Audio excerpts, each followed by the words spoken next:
ناظرین خوش آمدید، آپ دیکھ رہے ہیں نالج برین بائی آصف مصطفیٰ۔ دن وشیش 11 اکتوبر اہمیت امروز میں ہم بات کریں گے دو اہم شخصیات کی۔ عیسوی تاریخ 11 اکتوبر، ہجری تاریخ 8 ربیع الاخر۔ 11 اکتوبر کی اہمیت امروز میں بات کریں گے ایک اہم فلمی اداکار کی جس کا آج یوم پیدائش ہے، دوسری ایک اہم شخصیت کی جس کا آج یوم وفات ہے۔ سب سے پہلے بات کرتے ہیں امیتابھ بچن کی۔ امیتابھ بچن 11 اکتوبر 1942 کو الہ آباد میں پیدا ہوئے۔ الہ آباد کو اب آج پریاگ راج کہا جاتا ہے۔ ان کے والد کا نام ہری ونش رائے بچن تھا جو ہندی کے مشہور شاعر تھے، اور ان کی والدہ تیجی بچن ایک سماجی کارکن تھی۔ ان کے والد اودھی، ہندی اور اردو تینوں زبانوں پر مکمل عبور رکھتے تھے، اسی لیے انہوں نے اپنے بچوں کو بھی اردو اور ہندی کی تعلیم دلوائی، جبکہ ان کی والدہ تیلی بچن پنجابی سکھ خاندان سے تعلق رکھتی تھی۔ ان کے والدین نے ان کا نام انقلاب رکھنے کا سوچا تھا کیونکہ اس وقت انقلاب زندہ باد کا نعرہ بہت مشہور تھا۔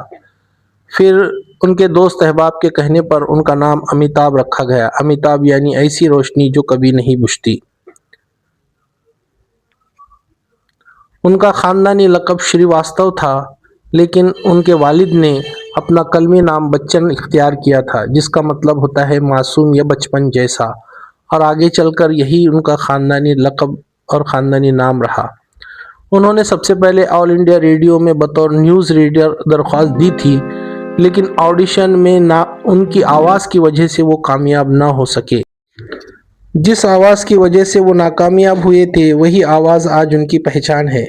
ان کی پہلی فلم سان ہندوستانی جو 1969 میں ریلیز ہوئی تھی، اس کے بعد 1973 میں زنجیر فلم کے ذریعے ان کی قسمت بدل گئی۔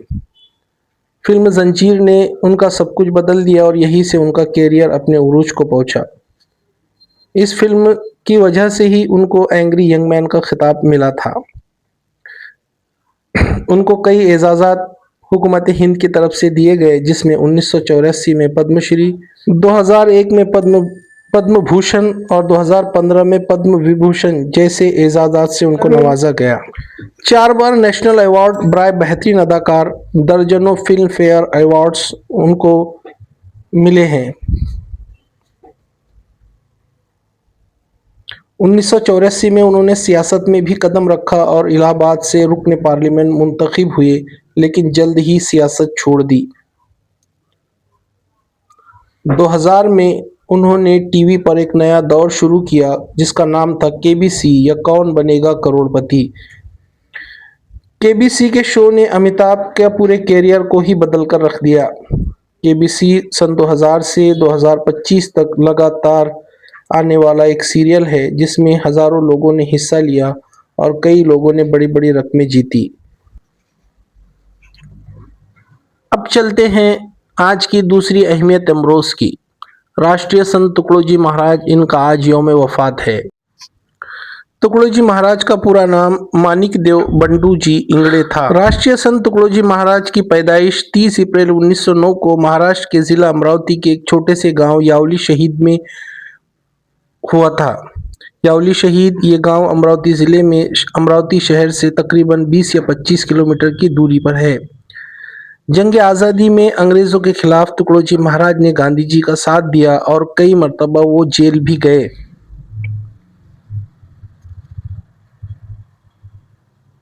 وہ ایک عظیم مقرر اور موسیقار بھی تھے۔ انہوں نے ہندی اور مراٹھی میں تقریباً 3000 سے زائد بھجن تخلیق کیے۔ ان کی بھجنوں میں انسانیت اور خدمت کی جھلک ملتی ہے، انسانی خدمت کی جھلک ملتی ہے۔ وہ لوگوں کو بھائی چارے کا درس دیتے تھے۔ تکڑو جی مہاراج کی سب سے مشہور تصنیف گرام گیتا ہے۔ یہ کتاب دراصل دیہات کی ترقی اور سماجی بیداری کا پیغام ہے۔ اس میں بتایا گیا ہے کہ سماج کی ترقی گرام کی ترقی پر نربھر ہے۔ گرام گیتا یہ کتاب کئی زبانوں میں ٹرانسلیٹ کی گئی ہے، جیسے انگلش، ہندی، اردو، گجراتی اور سنسکرت۔ اس کے علاوہ ان کی اور کتابیں بھی ہیں جیسے گرام پرساد، سارتھا وغیرہ۔ 2005 میں ناگپور یونیورسٹی کا نام بدل کر ان کے نام پر راشٹریہ سنت تکڑوجی مہاراج ناگپور یونیورسٹی رکھا گیا ہے۔